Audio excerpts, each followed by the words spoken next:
Assalamualaikum warahmatullahi wabarakatuh. Selamat pagi, salam sejahtera, Sobat Sehat RSSA. Pada kesempatan kali ini saya Holby Nur Khoidah Yahya. Kurang lebih 30 menit ke depan akan menemani pendengar setia Sobat RSSA dalam acara OSCAP, obrolan seputar kesehatan kita bersama. Pada kesempatan kali ini kita akan membahas tentang isu terkini terkait kasus TBC atau tuberkulosis yang sedang marak di Indonesia dan merupakan salah satu perawat yang sangat peduli terhadap pengelolaan pelayanan TBC di RSSA.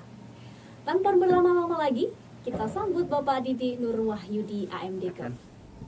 Assalamualaikum Pak Didi. Waalaikumsalam Kak Kolbi. Semoga tetap sehat selalu ya. Insya Allah sehat. Alhamdulillah. Baik Pak Didi, kita kali ini akan membahas isu kesehatan terkini terkait penyakit TBC atau lebih dikenal dengan tuberkulosis ya. Salah satu penyakit yang disebabkan oleh bakteri Mycobacterium tuberculosis. Bagaimana menurut Pak Didi tentang perkembangan kasus TBC di Indonesia khususnya di daerah Malang? Iya Ibu Kolbi, jadi sebelumnya saya ucapkan selamat pagi kepada sahabat sehat RSSA semuanya. Assalamualaikum warahmatullahi wabarakatuh. Om Swastiastu, Namo Buddhaya, salam kebajikan. Jadi memang seperti yang Ibu Kolbi tadi sampaikan bahwasannya infeksi Mycobacterium tuberculosis di Indonesia ini memang sebenarnya sudah cukup memprihatinkan ya. Artinya tahun demi tahun kasus ini terus mengalami peningkatan. Bahkan menurut Global Report tahun 2020, estimasi kejadian tuberkulosis di dunia itu kurang lebih sekitar 10,6 juta. Dan ini angka yang cukup luar biasa ya. Apalagi Indonesia sendiri kan saat ini menempati urutan kedua kasus terbanyak tuberkulosis ya setelah India. Kalau dulu itu kita menempati urutan ketiga setelah India, Cina, baru Indonesia. Sekarang kita sudah menempati di posisi kedua kan itu kan. Namun ironisnya ini adalah bukan suatu prestasi kan itu kan, tapi ini adalah beban kan itu kan. Beban kasus infeksi saluran pernafasan yang ada di Indonesia. Begitu Kak Kolbi. Baik, ternyata TBC itu masih ada dan menghantui kita. Karena kalau kita melihat kasus di rawat inap saat ini terjadi peningkatan jumlah kasus yang rawat inap Pak Didi, dan mereka entah tahu faktor resiko apa ya yang bisa menyebabkan para penderita TBC ini terserang penyakit TBC. Kalau boleh tahu Pak Didi, bagaimana sih seorang ini terkena penyakit TBC? Jadi ada beberapa ya cara penularan TBC itu. Yang pertama itu penularan secara langsung, kemudian yang kedua adalah penularan secara tidak langsung. Artinya ketika ada penderita tuberkulosis kan itu kan yang kemudian dia istilahnya aktif kan itu kan secara bakteri Mycobacterium tuberculosisnya, ketika dia batuk, bersiul, bernyanyi, berbicara, bersin apalagi, maka yang namanya kuman itu kan itu akan ditransmisikan keluar. Nah, yang saya katakan sebagai penularan langsung adalah ketika kita berhadapan-hadapan langsung dengan penderita tuberkulosis aktif, ya, maka dia akan mengeluarkan yang namanya percik renik. Kalau kita mengatakan adalah percik renik, atau kalau bahasa medisnya adalah droplet nuclei. Dari air ludahnya. Iya, betul sekali. Jadi itu langsung kan itu kan ketika kita berhadapan-hadapan itu langsung masuk kan gitu kan, kita hirup dan dia masuk ke dalam saluran pernafasan. Itu kalau untuk yang penularan secara langsung. Namun ada juga penularan secara tidak langsung. Artinya adalah ketika penderita tuberkulosis ini tidak mampu memanajemen dahak dengan baik.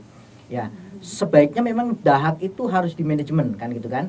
Namun ketika pengetahuan mereka kurang karena belum adanya edukasi mungkin, maka ketika dia membuang dahak sembarangan kan gitu kan, ketika dia meludah dan ludah itu kering, maka kuman ini pada akhirnya akan tertiup bersama angin. Ya, ketika mungkin seseorang sedang enak-enak duduk, mungkin ada kuman tuberkulosis lewat dan dia hirup, maka secara otomatis kuman TBC ini baik tadi penularan secara langsung maupun tidak langsung kan itu kan, port de entry-nya sama atau jalan masuknya sama, yaitu melalui saluran pernafasan. Begitu dia masuk, dia akan tinggal dan menetap di paru-paru seseorang yang saat itu melakukan kontak. Ternyata ya di manajemen itu tidak hanya sebuah SDM atau sebuah perusahaan atau pabrik ya. Ternyata dahak juga perlu dilakukan manajemen ya, Betul sekali, agar Bu. tidak terjadi penularan kepada orang lain atau bahkan Iya. orang yang sehat. Baik, untuk pertanyaan yang selanjutnya Pak Didi, ini terkait bagaimana sih seseorang ini pertama kali didiagnosa TBC? Penegahan tuberkulosis Diagnosa, iya. ya, maksudnya penegahan tuberkulosis ya. Betul. Nah, sebaiknya di awal kita harus mengetahui yang namanya gejala-gejala daripada tuberkulosis. Kalau dulu kita mengatakan ada yang namanya trias TB kan itu kan. Nah, yang perlu kita ketahui bahwasannya tuberkulosis ini merupakan salah satu penyakit the great imitator. Artinya dia merupakan penyakit infeksi yang gejalanya bisa menyerupai penyakit apa saja. Ya, namun ada gejala khas daripada tuberkulosis. Yang pertama adalah batuk yang lebih dari 2 atau 3 minggu. Perlu diwaspadai bahwa ini adalah bukan batuk biasa. Ya, itu nah. Kemudian bisa juga disertai dengan demam, sumber-sumber biasanya demamnya. Kemudian ada keringat dingin malam hari tanpa aktivitas. Ya, keringat dingin yang banyak tanpa aktivitas.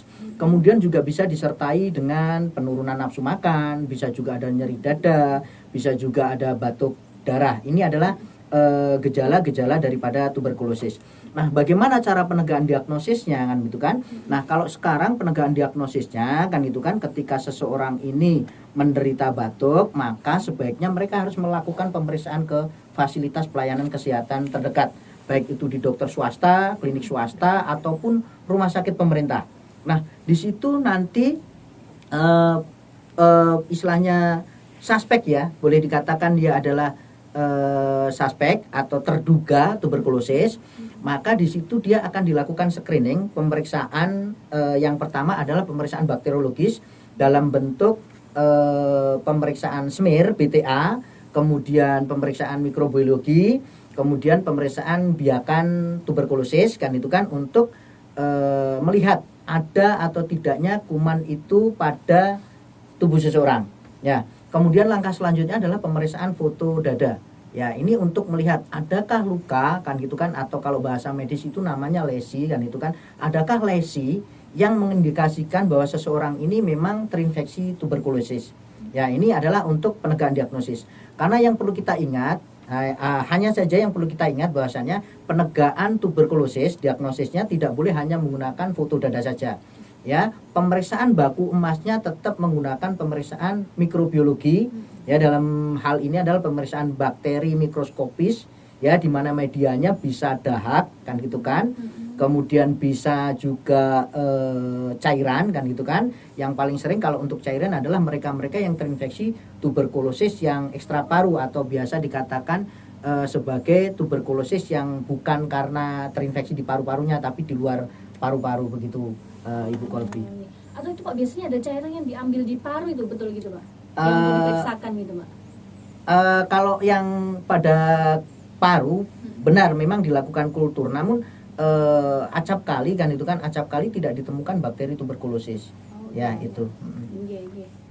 Nah untuk pengobatan sendiri kan dari pemerintah sudah menetapkan protap yang harus dijalani oleh pasien dengan TBC. Yang tadi Bapak menjelaskan bahwa obatnya banyak sekali macamnya dan kapsulnya besar-besar ya Pak Didi ya.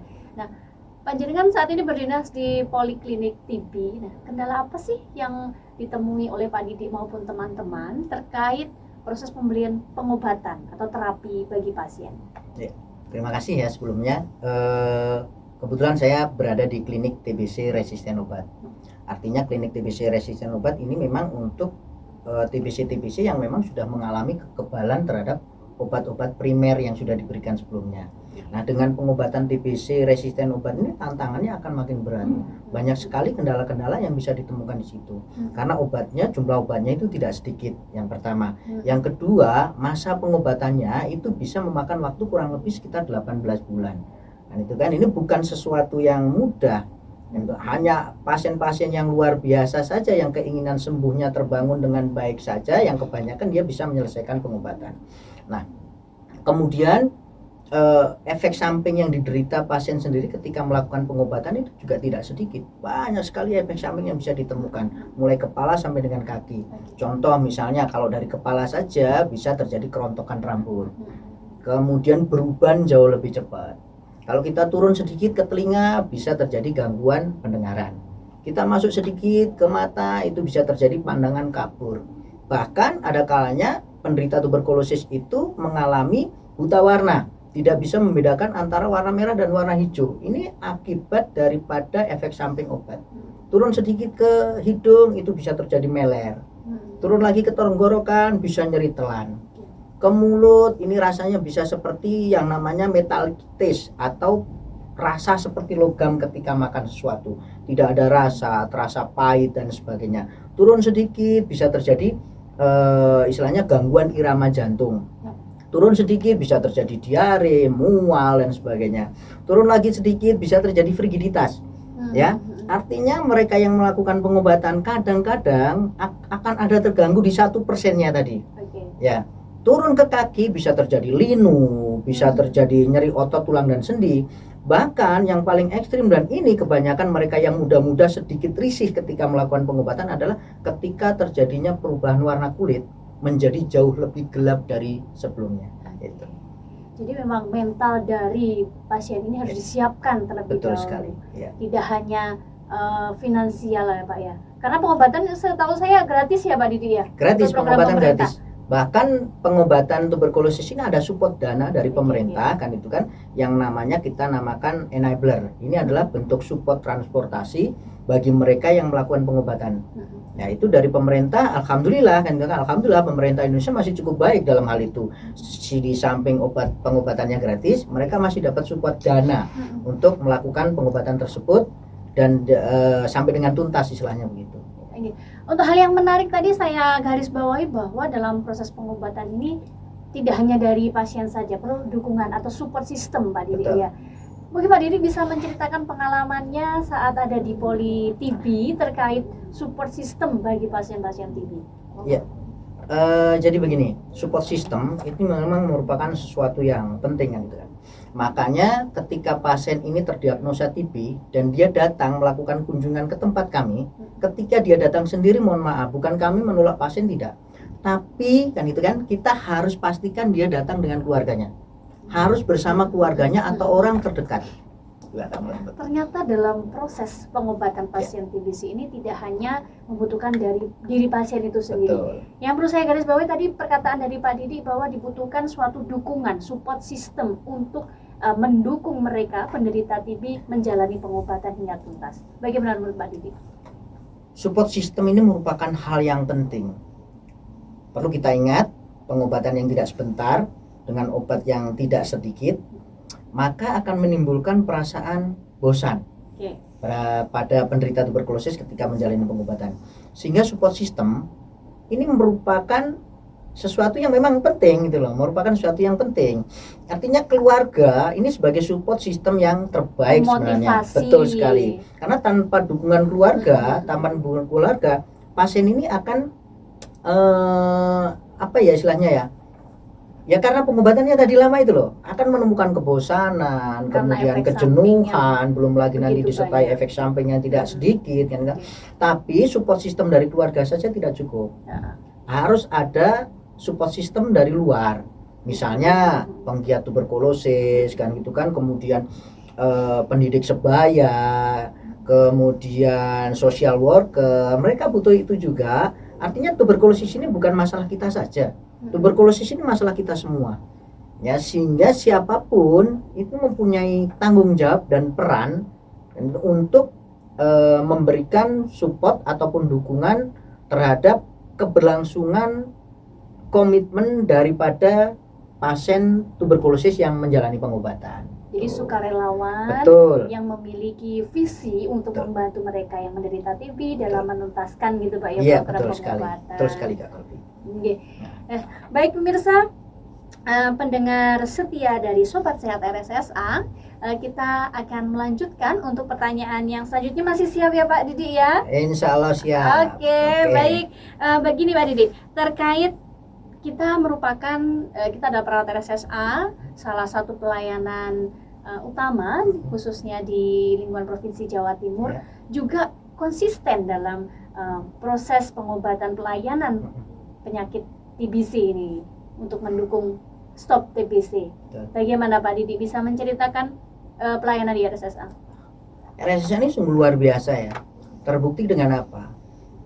Penyakit-penyakit infeksi airborne itu difasilitasi tersendiri. Ada instalasi terbaru kan yang saat ini kita punya yang namanya instalasi pelayanan infeksi terpadu. Memang murni untuk melayani pasien-pasien dengan infeksi, khususnya yang airborne dan droplet nuklei. Di RSSA sendiri ada pelayanan untuk TBC resisten obat dan ada pelayanan TBC yang sensitif obat. Meskipun tempatnya terpisah, tapi mereka jadi satu gedung. Dan itu kan satu manajemen. Ini membuktikan bahwa komitmen Rumah Sakit Saiful Anwar ini sungguh luar biasa dalam mendukung dan membantu program pemerintah untuk sukses eliminate tuberkulosis tahun 2030. Kalau untuk klinik TB resisten obat sendiri, kita punya tagline namanya Sapintas tuberkulosis. Sapintas tuberkulosis adalah satu pintu tuntas untuk pengobatan tuberkulosis. Ya, artinya satu pintu tuntas, setiap pasien yang datang dengan tuberkulosis, apapun pemeriksaannya, berapa banyak konsulan yang dia akan lakukan, misalnya konsul ke tim terapeutik lain, mereka tidak harus datang ke konsulan tersebut, tapi konsulannya yang akan jemput bola untuk datang ke klinik TB resisten obat. Oke, dari politik. Iya betul. Bahkan dari apa yang telah dijelaskan Pak Didi tadi, bahwa RSSA ini sangat concern sekali dalam mendukung pemerintah mensukseskan program Stop TB dan Bebas TB tahun 2030. Dari program screeningnya difasilitasi, kemudian konsultasi, pengobatan, bahkan monitoring evaluasi daripada efek samping obat yang bisa timbul pada pasien juga dapat difasilitasi oleh RSSA. Terakhir Pak Didi sebagai closing statement terkait perbincangan kita pada siang hari ini, monggo. Closing statement apa ya? Tapi intinya begini, jangan remehkan penyakit tuberkulosis.